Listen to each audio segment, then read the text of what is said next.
থাকার পরে যখন তোমার ঘরে কোনো আগুন লাগিয়ে যায় অথবা তোমার দোকান পাটে যখন আগুন লাগিয়ে যায়, এই আগুনটা নিভাইবার জন্য তোমার বাবা আসে, তোমার মা আসে, তোমার পাড়া প্রতিবেশী সকলে তোমার ঘরের আগুনটা নিভাইবার জন্য আসে। এরে বন্ধু,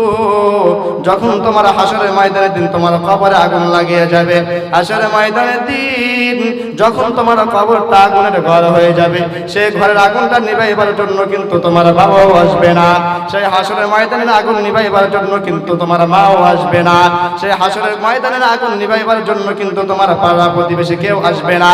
অতএব লা তাজিরু ওয়াজিরাতুন বিজরা উখরা, হাসরের ময়দানের বোঝা কিন্তু তোমাকে বহন করতে হবে, তোমার কবরের আযাব কিন্তু তোমাকে সহ্য করতে হবে। সেই দিন তোমার কেউ আসবে না যাদের জন্য আজকে তুমি সময়টাকে নষ্ট করতেছ।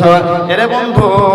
আল্লাহ রাব্বুল আলামিন তোমাকে সময় দিয়েছে, তোমাকে দুনিয়াতে পরীক্ষা করার জন্য পাঠিয়েছেন, কিন্তু তুমি পরীক্ষায় যদি ফেল হয়ে যাও তাহলে তোমার কবরটা হবে আগুনের জাহান্নামের গর্ত। আর যদি জাহান্নামের গর্ত হইয়া যায় তাহলে কিন্তু তোমার কবরটা যখন জাহান্নাম শুরু হয়ে যাবে, সেখান থেকে কাল কিয়ামত পর্যন্ত তোমাকে কিন্তু আযাব করতেই হবে। অতএব যখন আল্লাহ রাব্বুল আলামিন আমাদেরকে সময় দিয়েছেন, তৌফিক দিয়েছেন, আমাদেরকে ভালো কাজ করার মতন সুযোগ করে দিয়েছেন, অতএব আমাদের যে সময়গুলো এই সময়টুকু আমরা যেন ভালো কাজে